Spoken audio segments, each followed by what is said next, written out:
छत्तीसगढ़ में भाजपा ने आदिवासी मुख्यमंत्री तो बनाया है, लेकिन क्या छत्तीसगढ़ में आदिवासी समाज के अधिकारों की रक्षा हो पा रही है? जल जंगल जमीन के उनके अधिकार सुरक्षित हैं? भाजपा में आदिवासी नेताओं की क्या स्थिति है? इन सारे विषयों पर आज चर्चा करेंगे।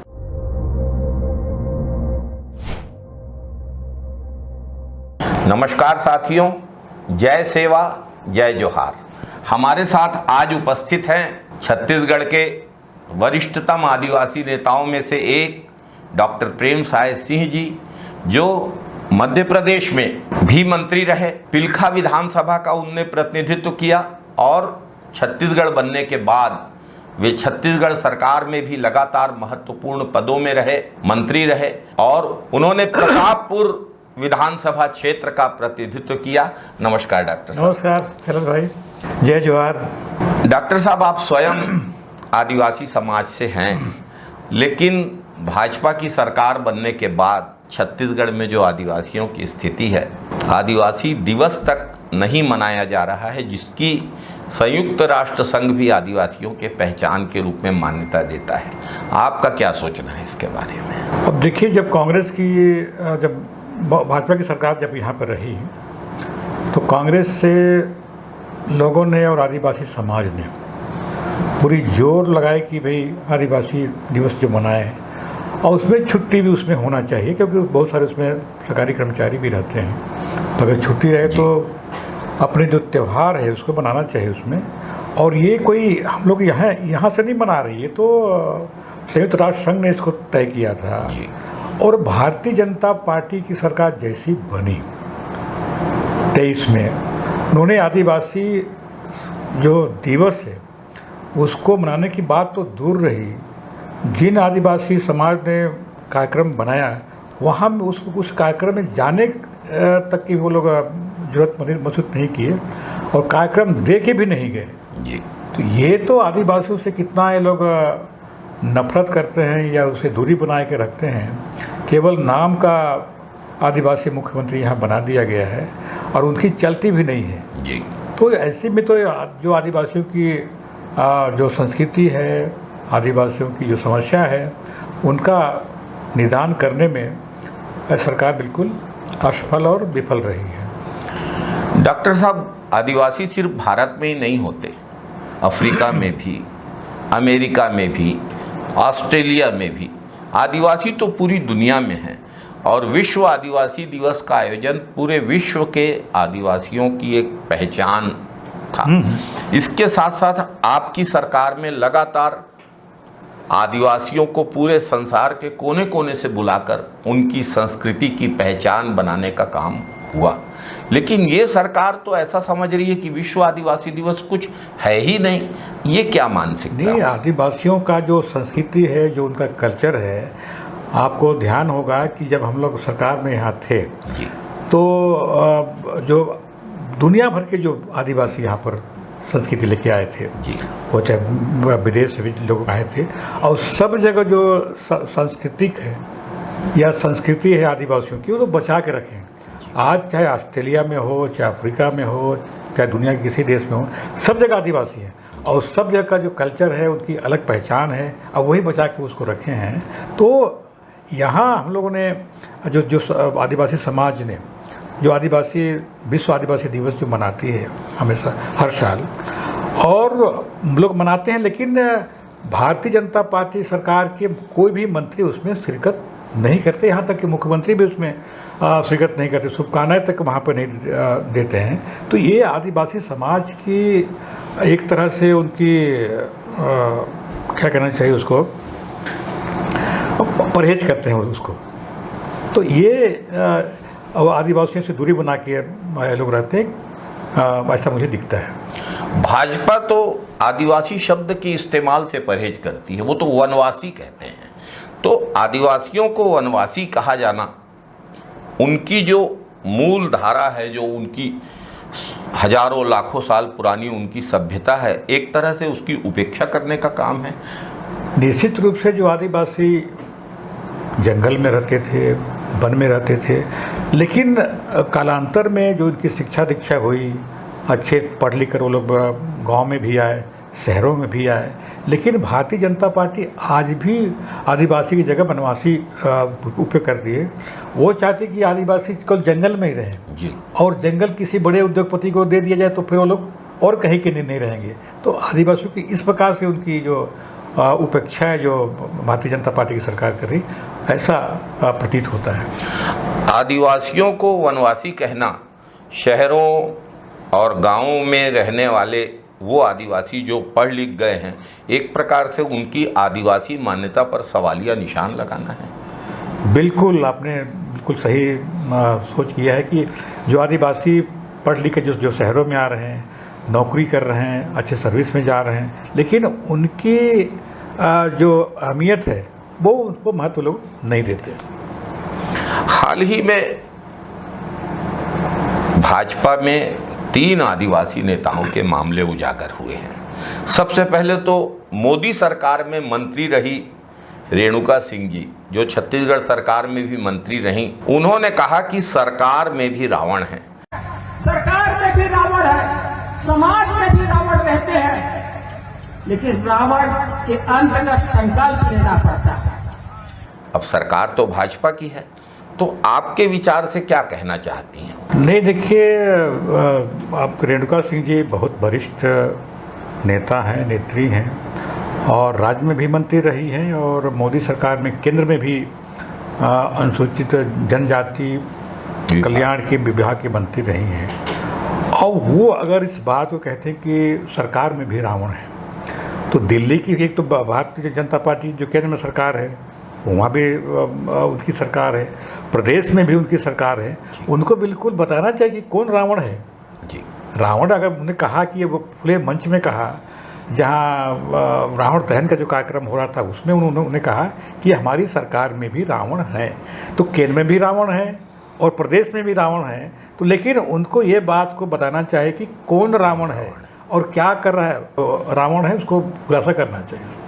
एक और आदिवासी नेता रवि भगत ने डीएमएफ की बात उठाई, यहाँ तक कि उन्होंने गाना भी गाया सोशल मीडिया में कि डीएमएफ दिला दो, डीएमएफ दिला दो। डीएमएफ के पैसा ला दे दो सरकार, डीएमएफ के पैसा ला दे दो सरकार, एकर बदला मा उजड़ गे हमर गांव गली खेत खार, एकर बदला मा उजड़ गे हमर गांव गली खेत खार। तो ये बात बिल्कुल सत्य है कि डीएमएफ मूल रूप से आदिवासी इलाकों में ही ज़्यादा है, और यदि भाजयुमो के प्रदेश अध्यक्ष को डीएमएफ की मांग करने के लिए गाना गाना पड़ रहा है, तो इसका क्या अर्थ निकाला जाए? देखिए, जहाँ जहाँ आदिवासी हैं वहाँ जंगल है, वहीं खदान है, और खदान से जो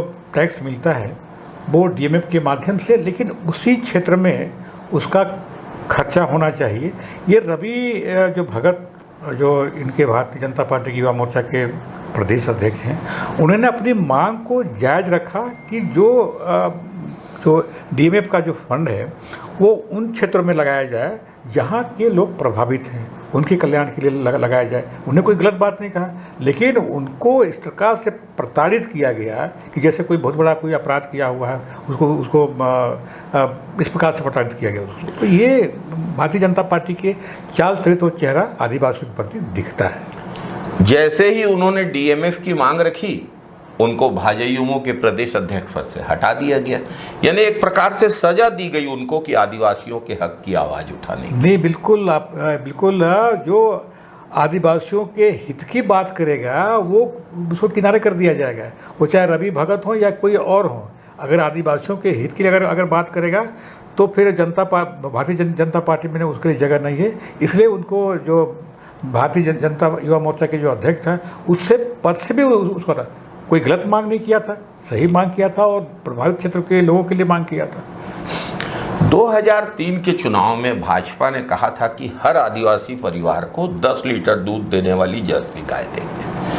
आदिवासी लोग चाहे बस्तर के हों या सरगुजा के, गेरुआ रख के रास्ता देखते रहे कि 10 लीटर दूध देने वाली गाय आएगी। 15 साल चली भाजपा की सरकार, किसी आदिवासी को गाय मिली आपकी जानकारी में?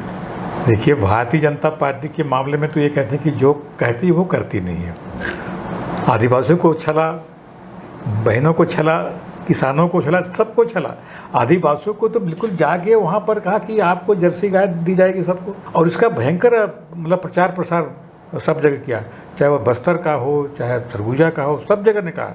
और जैसी सरकार बनी, सब लोगों ने आपने कहा कि जो रस्सी का जो होता है गेरुआ, वो खरीद के रख ली कि जो गाय आ गए तो हम उसको रखेंगे। और जगह जगह पे जहाँ जहाँ सरकार के मंत्री लोग गए वहाँ हमको मांग की गई, लेकिन कहीं सुनवाई नहीं हुई।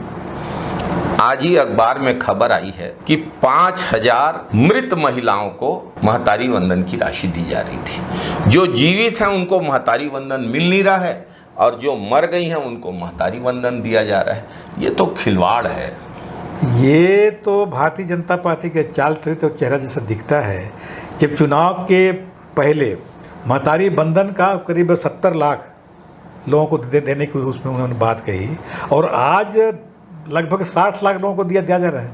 10 लाख तो जिनको एक किस्त 2 किस्त मिल चुका, उनकी कटौती हो रही है। सरकार करे कि हम उसकी जांच कर रहे हैं। तो ये तो आपका इनके जो कहती है वो करती नहीं है, और जो नहीं करती वो बात कुछ करती है। आज महिलाओं के साथ भी जो छल हुआ है, आगे आने वाले समय में बिल्कुल इस बात को हमारे जो दीदी हैं, हमारे बहनें हैं, बिल्कुल ख्याल रखेंगे इसको। एक भाजपा के वरिष्ठ आदिवासी नेता हैं ननकी राम कंवर। 82 वर्ष उनकी उम्र हो गई है। पहले गृह मंत्री भी रहे हैं भाजपा की सरकार में। अभी जिस दिन अमित शाह जी आए, उस दिन ननकी राम कंवर जी जैसे वरिष्ठ नेता को नज़रबंद कर लिया गया था। क्या सोचते हैं आप इसके बारे में? अब भारतीय जनता पार्टी में इनके वरिष्ठ नेता हैं और 82 साल की उम्र जिनकी है, पूर्व में गृह मंत्री रह चुके हैं। जब उनकी सुनवाई नहीं हो रही है तो प्रदेश के आम जनता की कहाँ सुनवाई होगी? उन्हें अगर गुहार लगाया है कि वहाँ के कोई कलेक्टर है, उनको काम ठीक से नहीं कर पा रहा है, और उन्हें वो कहा था कि मैं अगर नहीं करोगे तो हमें भूख हड़ताल में बैठेंगे। अभी गांधी जी का तो सिद्धांत है कि मैं शांतिपूर्ण ढंग से अपनी बात को रखेंगे। लेकिन भारतीय जनता पार्टी एक आदिवासी नेता को ह्यूमिलेट करने के लिए, उसको अपमानित करने के लिए ऐसा दिन चुना जब देश के गृह मंत्री छत्तीसगढ़ के दौरे में आ रहे थे, और उनको नज़रबंद करके मतलब उसको नज़रबंद कर दिया। यानी वरिष्ठ भाजपा के आदिवासी नेता की बात भी नहीं सुनी जा रही है, और विरोध करने के लोकतांत्रिक अधिकार से भी उनको वंचित करने के लिए नज़रबंद किया जा रहा है। इससे बड़ा उपेक्षा का मामला और नहीं हो सकता। भारतीय जनता पार्टी की सरकार, चाहे वो केंद्र की हो चाहे राज्य की हो, अगर उनको कोई सही बात अगर कोई कहता है, या उनकी जो कोई किसी बात की सामने अगर रखता है, तो बिल्कुल वो अपमानित करने की बात वो लोग करते हैं। मोदी का भी, सरकार का भी यही हाल है। उनके विरोध में अगर कुछ बोलो तो उनके यहाँ CBI भेज देंगे, उनके ED भेज देंगे, उनको जेल में बंद कर देंगे। अब वरिष्ठ नेता, हमारे 82 साल की उम्र के ऐसे आदिवासी नेता को सम्मान करते हैं, हम लोग सम्मान करते हैं, सम्मानित व्यक्ति हैं। लेकिन जब उनकी बात नहीं सुनी जा रही है तो आम आदमी की बात कहाँ तक के लोग सुन पाएंगे? और आदिवासियों की बात तो सुनने च नहीं लोगों को, ऐसा भारतीय जनता पार्टी की सरकार में देखने को मिल रहा है। आप खुद सरगुजा से आते हैं, मुख्यमंत्री जी भी सरगुजा संभाग के हैं। हमने देखा कि भाजपा की सरकार बनी थी, अभी मुख्यमंत्री का फैसला नहीं हुआ था, मंत्रियों का फैसला नहीं हुआ था, विभागों का बंटवारा नहीं हुआ था। आपको क्या लगता है कि कैसे अदानी के लिए जंगल काटे जाने लगे आदिवासियों को गांव और जंगल में कैद करके? क्या ये प्रशासनिक प्रक्रिया के तहत संभव है? आपको इतना लंबा अनुभव है, उस समय तक तो भाजपा की सरकार भी नहीं बनी थी, कैसे आदिवासियों के साथ ये हुआ होगा? देखिए, आदिवासियों के साथ और जो जंगल की जो कटाई हो रही है, सरकार इसलिए यहाँ पर भारतीय जनता पार्टी की सरकार बनाने के लिए, तो चाहे वोट चोरी की हो या धन फन जो भी किए होंगे, कई प्रकार यहाँ पे सरकार भारतीय जनता पार्टी की है। उनका मुख्य कारण है कि इस क्षेत्र में जहाँ जहाँ मिनरल हैं, जहाँ जहाँ खदानें हैं, वो चाहे बस्तर का हो चाहे सरगुजा संभाग का हो, सरकार बनी नहीं, शपथ हुआ नहीं, उससे पहले कौन ऐसा आदेश दे दे कि उसको जंगल काटने के लिए। आज ये लोग पूरे जंगल को पूरे तहस नहस कर रहे हैं। अमित शाह यहाँ बार बार जो यहाँ पे आ रहे हैं, उनकी जो निगाह है वो नक्सली को ख़त्म करने का नहीं है, उनकी जो सोच है वो आदिवासियों के हित के लिए नहीं है। उनका सोच सीधा सीधा है कि यहाँ मिनरल को हम कैसे कब्जा करें। वही हाल आपके हसदो में हुआ। हसदो में जो जंगल कटाई हो रही है, अंधाधुंध वहाँ हजारों एकड़ के जंगल, लाखों पेड़ वहाँ काटे जा रहे हैं। और भारतीय जनता पार्टी एक ड्रामा कर रही है कि माँ के नाम से एक पेड़ लगाई। एक पेड़ वहाँ पे लगा रहे हो और लाखों पेड़ वहाँ पे काट रहे हो। ये जो यहाँ की जो पर्यावरण है, यहाँ के उस क्षेत्र में रहने वाले लोग हैं, उनके साथ अन्याय हो रहा है। तमनार में भी वैसे ही जंगल काटा गया, और जब जंगल काटा गया तो कांग्रेस की आदिवासी महिला विधायक विद्यावती सिदार वहाँ विरोध करने गई तो उनको गिरफ्तार कर लिया गया। यानी पूर्व गृह मंत्री को नज़रबंद किया जा रहा है, आदिवासी विधायक को गिरफ्तार किया जा रहा है। क्या ये गलत नहीं है? बिल्कुल सरासर गलत है कि जो अपने क्षेत्र की जो समस्याएं हैं, लोगों की कल्याण के लिए लोगों की जो ध्यान जहाँ पर जाता है, उसको अगर शांतिपूर्ण ढंग से कोई उठाता है, गांधीवादी तरीके से अगर वहाँ पे कोई अनशन करता है, तो उसके विरोध में इनको पता नहीं क्या मिर्ची लगता है कि उनको सबको ये लोग बंद करते हैं। वही हाथ तमनार में हुआ था। तमनार में भी जो वहाँ मिनरल है वो उनकी भी नज़र किसी बड़े उद्योगपति का है, और वहाँ पर उसको विरोध करने के लिए हमारे आदिवासी विधायक, एक महिला है, आदिवासी हैं, वो वहाँ पहुँचती हैं अपने टीम के साथ में, और उनको भी वहाँ गिरफ्तार कर लिया जाता है। तो आज स्थिति छत्तीसगढ़ में ये है कि जो अगर कहीं मिनरल कोई खदान आपको कहीं खुल रहा है, अगर उसके बारे में कोई बात करें तो वो उसको बंद कर देंगे। अब आपके कई जगह बिना ग्राम सभा का, जबकि नियम ये है कि ग्राम सभा में पारित हो तब वहाँ पर कोई उसमें एंट्री कर सकता है, बिना ग्राम सभा का फर्जी ग्राम सभा करके वहाँ पर ये जंगल कटाई की जा रही है। तमनार की भी स्थिति यही है। अभी 14 गांवों के लोग सड़क पर उतर आए हैं सरगुजा में कि जिस तरीके से ग्राम सभा में अनियमितता की गई और बिना ग्राम सभा के जिस तरीके से जंगल पेड़ काटे जा रहे हैं, खदान की अनुमति दी जा रही है, इसके खिलाफ 14 गांवों के लोग सड़क पर आ गए हैं और उसका कड़ा विरोध कर रहे हैं, हजारों लोग इकट्ठा होके। हाँ, ये आपका जो यही का मामला है, ये हसदेव के मामला है। हसदेव में हम लोग वहाँ खुद गए थे, वहाँ पर मैंने जाकर देखा था। वहाँ पे फर्जी ग्राम सभा, और ग्राम सभा जहाँ नहीं हुई है वहाँ पर भी जंगल की कटाई हो रही है। उनके लोग गांव-गांव में घुस जाते हैं वहाँ पर और उनको धमकाते हैं, रात को उठा कर उस पर ले जाते हैं।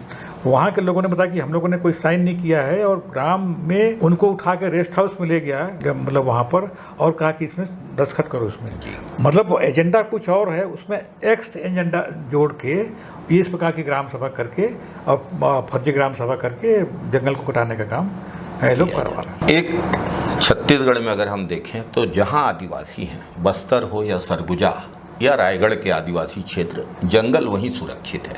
आदिवासी समाज ने ही जंगलों को लाखों वर्षों से सुरक्षित रखा है। मैदानी इलाके में अधिकांश जंगल कट चुके हैं, मैदानी इलाके में भी जंगल वहीं हैं जहां आदिवासी समाज के लोग हैं। तो आदिवासी समाज के लोगों ने जंगलों को सुरक्षित रखा है, और हमेशा ये बात कही जाती है कि जल जंगल जमीन पर आदिवासी समाज का अधिकार है। लेकिन अब जिस तरीके से जंगल कटाई हो रही है, उससे आदिवासियों के अधिकार छीने जा रहे हैं। नहीं, बिल्कुल आपने कहा कि जहाँ आदिवासी हैं वहीं जंगल है, और जहाँ जंगल है वहीं आदिवासी हैं। आज अगर जंगल कोई सुरक्षित अगर रखा है तो निश्चित रूप से हमारे आदिवासी समाज ने रखा है, क्योंकि उसका सीधा संबंध उसका आजीविका से है जी।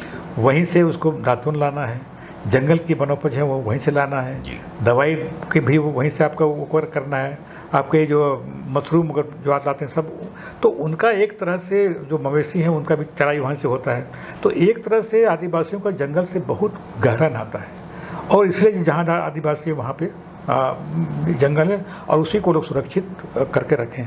लेकिन आज जो नष्ट हो रहा है उसमें जो आदिवासी जो किनारे हो रहे हैं, ये भारतीय जनता पार्टी की सोच यही है कि जो हमारा जो नारा था कि जल जंगल और ज़मीन में हमारा अधिकार है, आज ये लोग बनवासी इसलिए बोलते हैं कि आप तुम जंगल में रहो, जब जंगल समाप्त हो जाएगा तो तुम भी समाप्त हो जाओगे। आदिवासियों के अस्तित्व को समाप्त करने की साजिश है ये। हाथियों की एक बड़ी समस्या आपके सरगुजा क्षेत्र में है। अब जंगल खदानों के लिए और काटे जा रहे हैं, तो जो हाथियों का विचरण क्षेत्र है वहाँ के जंगल कटेंगे तो इससे वहाँ के जनजीवन में क्या फर्क पड़ेगा?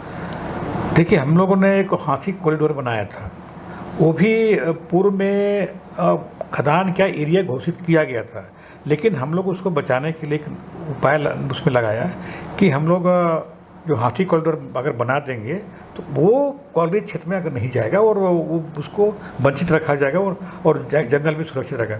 आज तो सरगुजा जिले के जो सामाजिक और धार्मिक महत्व के भी बहुत से ऐसे क्षेत्र हैं जहाँ पर खदान आने से उसके अस्तित्व को खतरा हो गया। रामगढ़ जो सरगुजा जिले का एक धरोहर है, वहाँ ऐसा कहते हैं कि वहाँ पे कालिदास ने अपना मेघदूत का वहाँ पर रचना किया था, वहाँ पर जाके वहाँ पर और उन्हें संदेश भेजा था। वो प्राचीनतम, विश्व के प्राचीनतम नाट्यशाला है रामगढ़, ऊपर में राम जी का मंदिर भी है।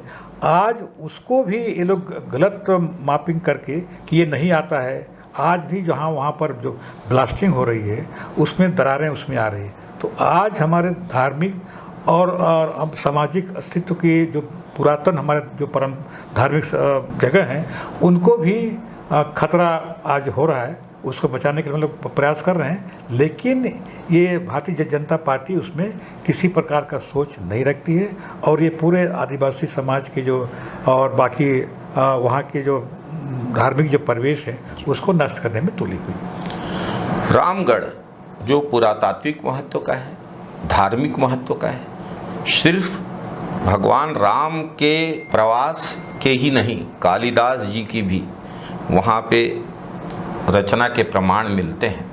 और उसी रामगढ़ में आदिवासी समाज के भी बहुत सारे देवी देवता मंदिरों के रूप में उपस्थित हैं। अन्य समाजों के भी वहाँ पे मंदिर बने हुए हैं। और जो अदानी की खदान रामगढ़ से दूर थी उसको फिर से सर्वे करके रामगढ़ तक, रामगढ़ के नज़दीक तक खनन की अनुमति दे दी गई, जिससे वहाँ क्रैक आ रहे हैं। तो इसके विरोध में सरगुजा के लोग, नाराज़गी है उनमें? नहीं, इसके विरोध में सरगुजा के लोग की नाराज़गी है।